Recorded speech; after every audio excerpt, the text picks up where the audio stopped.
Tony? It's okay. Let's get Roger here. Carolyn, be careful. We will. Roger, I know you want to shake up the lineup, but that's involved in this too much.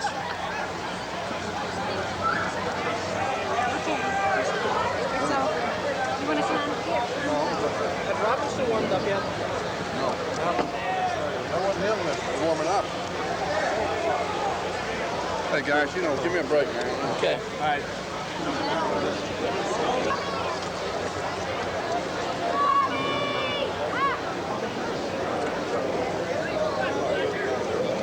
Just because of the stadium itself, and I'd have to check it out. Yeah, they're going to check it. That's why they want to get everybody out of here now. The sooner we all leave, the better it's going to be. Is this the wildest in all your years, Roger? Of course it is. It's what you call a home field advantage.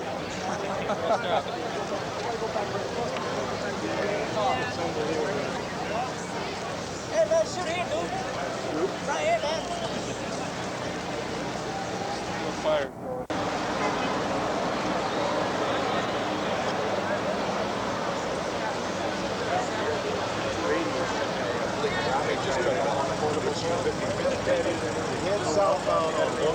Hey, back to Take the first exit past the truck skid. I didn't know that area down there. Okay, it's I think one of the exits is Oyster Point. If you come off there, use surface streets until you get by the airport, then continue down. Okay. Okay, and then you get back on the freeway. It's open up to that point. Okay. Thank you. Okay. Yeah, get him. Right here. What are you trying to do now? Just get them to camp all day?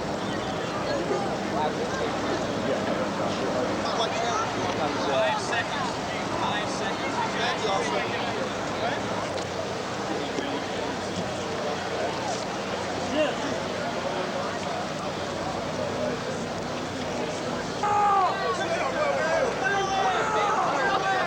Okay, we gotta get covered. We gotta start feeding some, okay?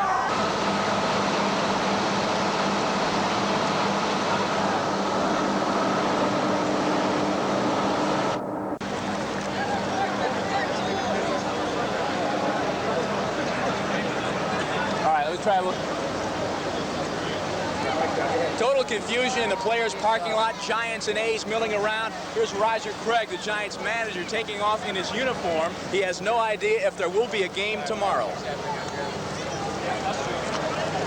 Has there been any serious damage in and around the stadium itself? As far as I know, there was on the upper section, some of the steps ripped apart. That's as far as I know. Any injuries?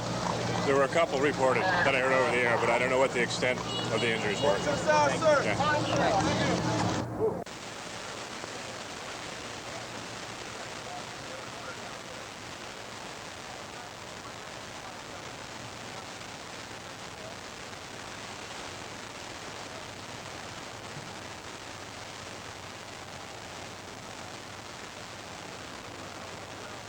Me? Yes, I'm sorry, I cannot hear anything that anyone is saying to me, but let me tell you what is going on here. I'm at the corner of Jefferson and Divisadero. You can see this building is collapsed. They don't know if people are still in there or if they aren't. You can see the fire down past me. What has happened is that the natural gas lines have ruptured, and that is what has caused that fire. The water lines have ruptured. There is no water coming out of the fire hydrants. People are running into this building that Randy's now showing you, and they are looking for people. They're asking for people to come by. They're saying that people are still trapped in there. We were down at number 2 Cervantes. Another building like this one had collapsed. Had 2 deaths confirmed there. People are trying to get other people out of them. The marina's really hard hit. There are cracks everywhere. Everywhere you go, you can see these buildings collapse. They're real concerned that they're going to have the fire spreading because they have no water left in any of the fire hydrants. The only water they're using is right off of the fire trucks. The marina area has been hit very badly. We are on a landfill here, as Chapin already mentioned. It's very bad here.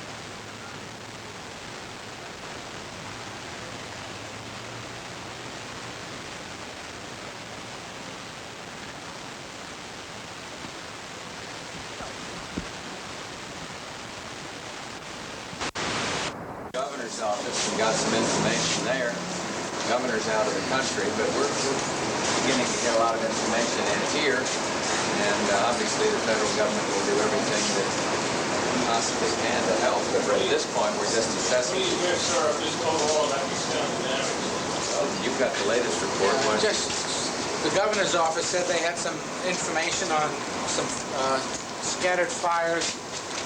No confirmation exactly what the specific damage to the bridge was, although there is some damage that has warranted the closing of the bridge.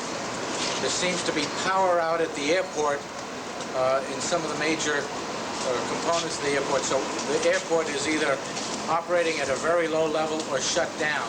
It may be shut down. You may want this delayed. They just handed me a report if you want to take a look at that one. Well, I don't know about tonight, but the team will be operating, working here to see how we can assist. Nothing different than what I've just said. Is out in most places. The Pac Bell building in downtown San Jose, the Pacific Bell building, I can see a plume of black smoke coming up from the top of that building. That is not a fire. That's the emergency generator at Pacific Bell running the emergency phone system right now. There's a lot more to report. Are you still with me? Sure I am, Tony. Just to follow up on what you said a little bit earlier, we have a report that the Santa Clara Valley Medical Center had to move patients from one wing to another because of general damage at the hospital itself. Also, in Hollister, we heard that there was minor damage in the Hazel Hawkins Hospital in Hollister. In Watsonville Community Hospital, they may be evacuating all the patients to Community Hospital in Monterey, which has mobilized its regional disaster plan. So that follows to what you were saying about Valley a little bit earlier. Yeah, indeed. The fire units and the ambulances were sending the people to the hospitals as they were picking them up, but they had no reports at the scene what was happening in the hospitals once the patients got there. We should say also that Highway 9 has rock slides, and I don't know officially if it's been closed or not, but again, there's such a crush of traffic that effectively all roads are effectively blocked in the South Bay tonight. Thanks. That's Tony Rusumano reporting live from the South Bay. Right now, we should take a look at the transportation picture overall. Right now, I have the latest from BART. All service for the Bay Area Rapid Transit District is off. There are no trains stuck under the bay. There are no reports of derailments or injuries, which is certainly good news.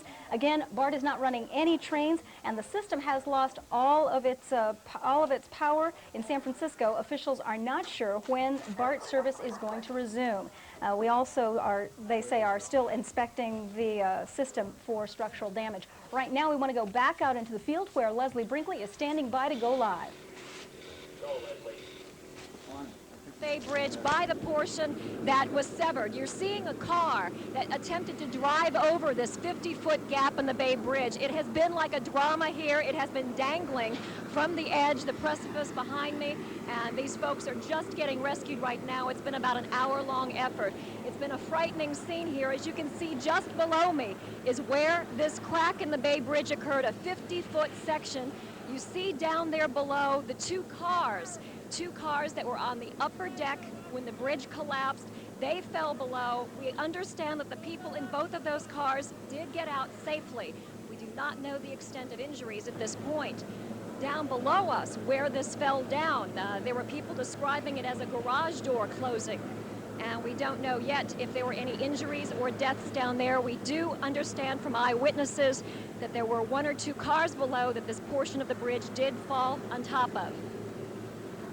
You're looking across the bay right now. It's an eerie scene to be standing here by this big gap in the Bay Bridge. There were a lot of commuters standing down below here a short while ago. They have since left. They have been ferried back over to the city. The link between San Francisco... confirmed collapsing was a 4-story building. This is that videotape of the San Francisco Bay Bridge that we showed you earlier. One section collapsed. If anyone was hurt in this, we do not yet know it.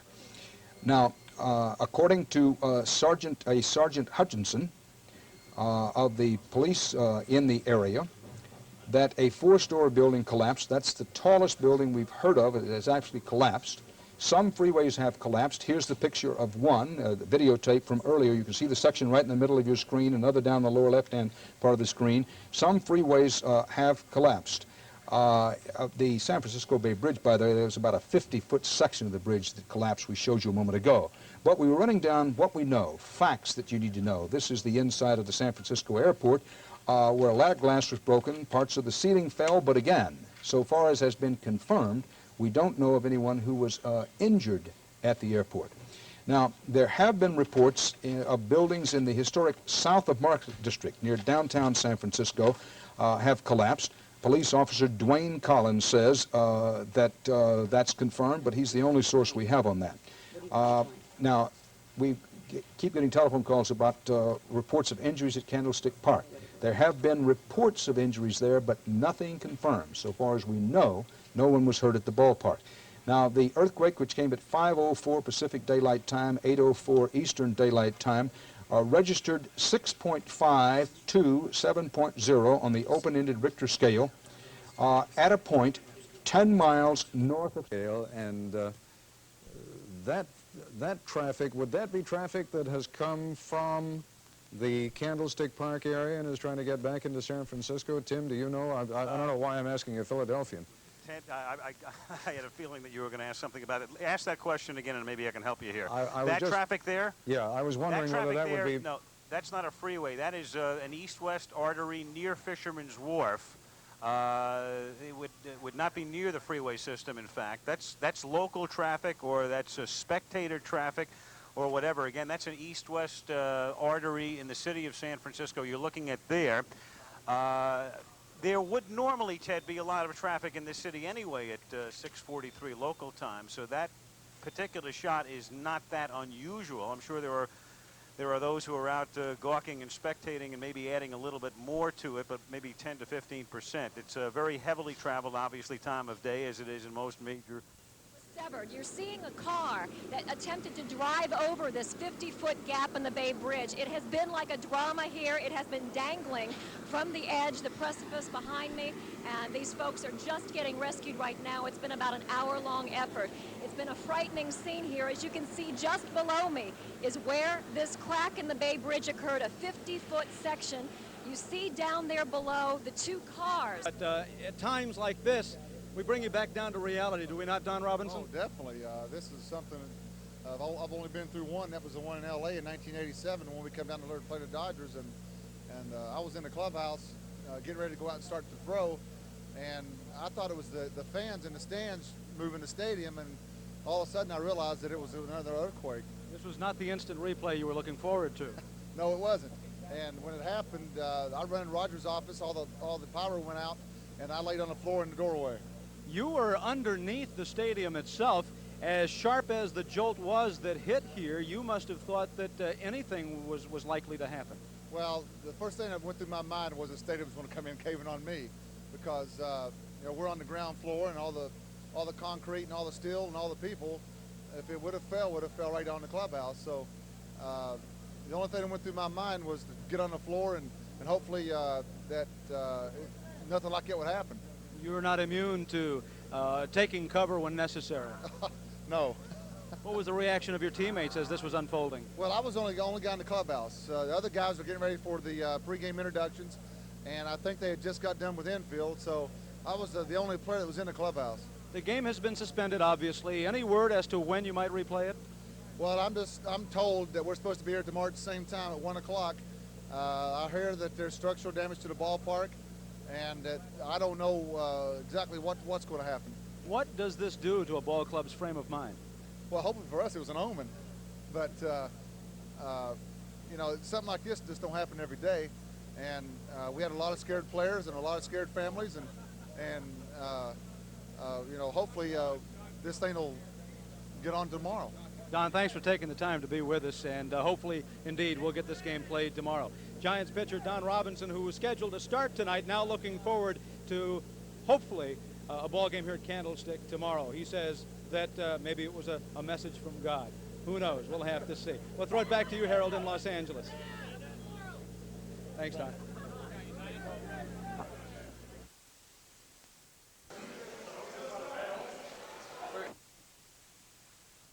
Bridge. They are now expressing. Maybe you can give us a little bit of information based on what you've been not only seeing, but also what you have been hearing on some of those emergency channels. What else do you know about what's going on?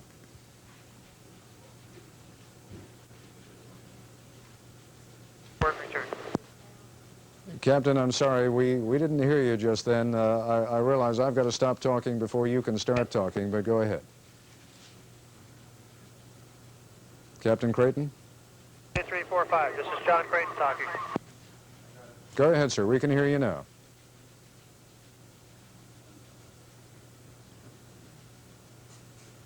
Well, actually, we can't hear you right now. All right.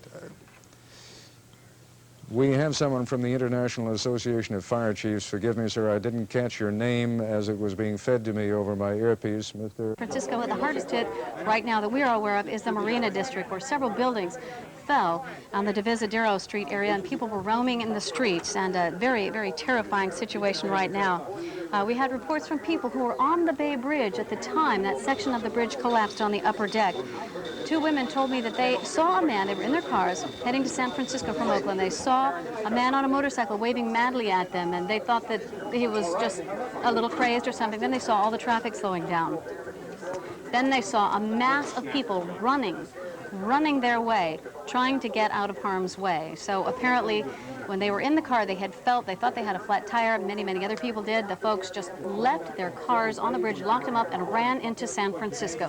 I have with me right now Dan Levitt. You were out at Candlestick, Game 3 of the World Series. That isn't happening now, Dan. No, it's not, and it'll be interesting to see exactly what the method or what the operation will be here now as far as the World Series goes, period. At 5:04, I was standing outside of the stadium, in the van, as a matter of fact, one of the Channel 7 vans. It started moving, and obviously I thought somebody was playing around with me, and so I jumped out of the van. As I jumped out, I saw the entire parking lot moving like this. I looked up at the structures in the stadium itself. The light standards were moving. It was at that time that Eric Christensen, my producer, and we took off and tried to get a hold of some authorities. And the first one we could get to, of course, was the commissioner of baseball, who was waiting in his box on the first base side, waiting to see if he could get some word, and we finally got it from him, and this was it. Ladies and gentlemen, we are postponing the game because there is no power in the stadium. We would like you to leave in an orderly way. I don't believe there's any great danger, but we have no idea when the power is going to be on, and we have to get people out of here before it gets dark. So if you'll leave in an orderly way while there's still light, I think everybody can leave in a graceful fashion. Please leave. The game has been postponed. There'll be no baseball tonight. Thank you. A few words? Do you know the extent of what's happened so far? No, not all I have at this point is I talked to our operations center. They say that there is a building with partial damage at 6th and Brannan.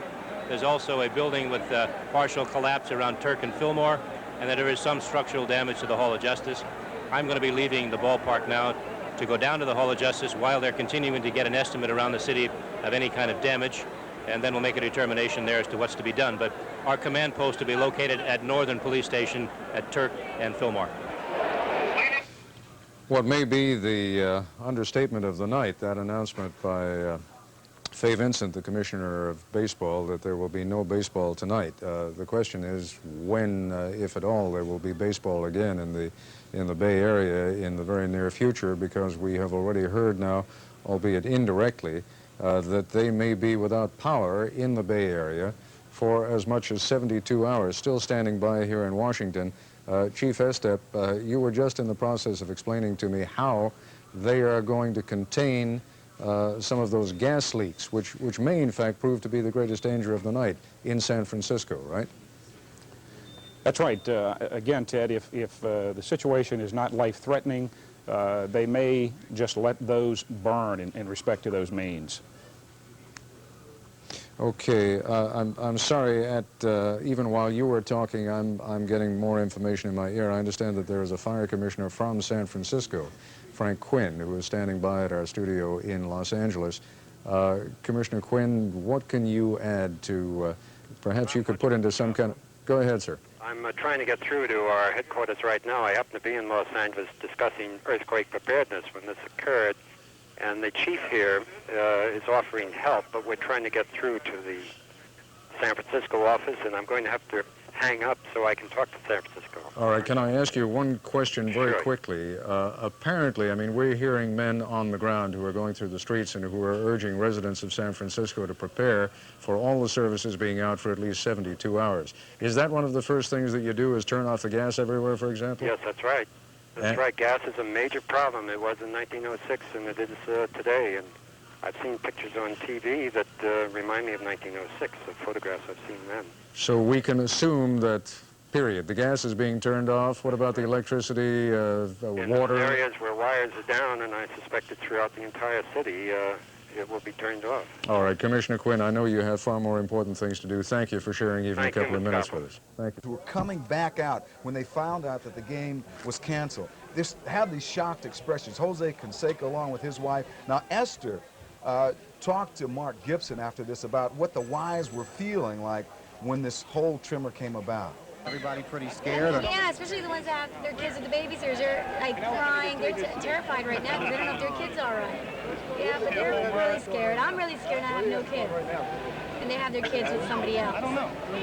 Growing up, did you get a sense that the thing was going to fall, or how did it feel? I really thought that, see, we were coming up this ramp, and I really thought the top, all that cement was going to fall on our heads or something. I just panicked. Baseball is secondary. There's a lot of people, I'm sure, that have been hurt, and that's really a primary concern right now. I got my family on the bus, and my parents are out there. Have you found everybody in your family, though? Well, I know that was your concern. Yeah, it's a big concern with something like that. You got 60,000 people here, and biggest concern right now is getting everybody safe and out of here. Yeah, sorry, man. It was an eerie feeling. I mean, ball players wandering around trying to find their families, not even concerned about the World Series. I mean, obviously, the impact of what the magnitude that had happened, it took a while for it to sink in, because at first they were just milling around on the field. But when that impact started to sink in, they immediately were trying to find their families, trying to regroup, and to try to just, I mean, the game was just completely out of their minds. I mean, it was to get to safety. What should I do? And as Pete pointed out, it was like people were in shock, because it took them a while to react, and it was just it's a very scary feeling for me, being up there on the second level, looking up at all that concrete. I'm waiting for something to fall, and it was just scary. Very scary. Martin, thank you very much. We have Leslie Brinkley standing by live right now. Leslie, go ahead. It's looking bad over here in Oakland. The electricity is out in much of the city, and we have a bad freeway collapse. It's that ramp of the Nimitz Freeway that goes from Cypress Street on up to the Bay Bridge. About a 6 or 7 block stretch of it collapsed during the earthquake. There have been ambulances going in and out of here all evening long. We understand as many as 30 or 40 ambulances, and preliminary reports right now are that there may be as many as 8 to 40 dead. 8 to 40 dead, many others injured. This again is a stretch of the freeway. The upper ramp collapsed onto the lower ramp. And we understand that the columns gave way. Those columns began to crumble and sway, and the freeway collapsed down. We're waiting to get in a little closer and get some official word for you, but it is a disastrous scene over here in Oakland. Okay, Leslie, thank you very much. As you heard Leslie Brinkley reporting just now, we have reports. Well, we just got a late report from Lieutenant Governor Leo McCarthy. He says that as many as 40 people may have been killed in the Cypress section of Freeway 880 when it collapsed, major section of that freeway. One woman who was just on the air with us, Johnny McCormick, said that when she saw that thing collapse, she said it sounded and felt like the end of the world. Ana Chavez is sitting here. Ana, you have some late information? Well, what we want to do is remind people of all of the things that they're encountering now, the closures. If you're not aware of what is going on in the Bay Area, we're going to give you the updated list of what we have, ever changing, of those situations that represent closures for our transportation infrastructure in the Bay Area. The Bay Bridge is closed. The Golden Gate Bridge is open in both directions. The 19th Street off-ramp is southbound is closed, however. Earlier we mentioned that the San Mateo Bridge is closed. Structurally, it does not look like it suffered any great damage, but traffic is being diverted to the Dumbarton Bridge. The Richmond Bridge is open. San Mateo is still being inspected, by the way. The 280 extension, the elevated section from 6th Street to 101 is closed. The Central Freeway, 101 at 9th Street, is closed in both directions. We also know that Highway 101 at University Avenue is closed.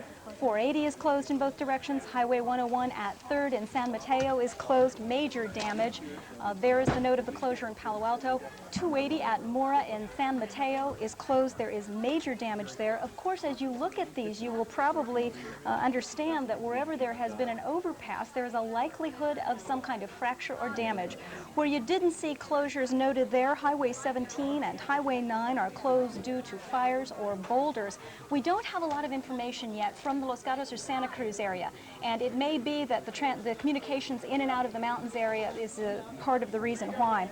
An update on injuries, in addition to what we told you a little bit earlier, the governor reporting that 47 people may have been injured in that collapse on the Cypress. Hospitals around the Bay are reporting a wide variety of injuries. They say many of them involve elderly people who were shocked, scared into heart attacks or suffered stress reactions when the quake hit. Right now we want to go to Willie Monroe, who joins us by phone. Will? Well, Anna, I'm still here at the UC Berkeley Seismology Laboratory, where they have been going over their charts and trying to find out as much as they can about this. They are sticking with their figures of 7.0 on the Richter scale. Of course, that's subject to change pending review of the seismology stations around the state. As I mentioned earlier, when you get above 6.5 on these instruments, then the measurements are not quite as accurate. Right now, what they are doing is putting together a team of about 4 to 6 people to go down to the epicenter outside Santa Cruz to begin mapping the area and installing portable instruments there so they can measure the aftershocks and see what kinds of effects will be visible to the naked eye there. They expect to see as much as a 3 to 5 foot separation in the earth because of that very severe earthquake. So that's what's happening here at the UC Seismology Laboratory. Thank you, Will. We should tell you about the range of what people are saying this earthquake actually did. The U.S. Geological Service is saying that it may have been a 6.9. Caltech is saying the quake was a 6.7. They're going to argue about that, and you're going to hear different reports for some time. What we do know, it was a huge shaker. Pete, maybe we should go over some of the emergency bulletins that have been coming in to keep people posted on what's changed. Well, we'll give you the most recent first. The Berkeley Public Schools have just decided they will be closed tomorrow. You're going to be hearing virtually every public school system affected by this quake making that same announcement. This, as far as I know, is the first one, and of course it's going to go on all night long. You can assume that this will be a general announcement by the end of the night, just simply because of the nature of this and the difficulty in moving from one place to another. We've also been asked by Pac Bell to extend a warning to everyone to suggest, please, if you do not have to call San Francisco, don't call San Francisco. Phone lines are jammed. They are also jammed in other parts of the country that are trying to call here. So again, the warning, if you don't have to make an emergency call, please don't do it. It might be good to point out a couple of things at this point, and that is partially coming from the trip we made from Candlestick Park here to downtown San Francisco and what we saw. 2 or 3 things leap out at you. First of all, if you don't have someplace to go, do not get in your car. Don't go out there. It's the worst possible thing to do at this point. Try to stay close to home. If you're concerned about gas leaks, if you're concerned about the structure of the home, then for heaven's sake, get with neighbors, whatever you have to do here in the city or in the outlying areas, and stay out of the structure. The other thing is that we saw and smelled gas leaks virtually every place that we went. Be very, very careful if you smell the gas. We saw a couple people trying to start fires on the street for light. Now, this was in areas of the town where we were smelling the gas. Don't do it. Don't smoke inside of a building.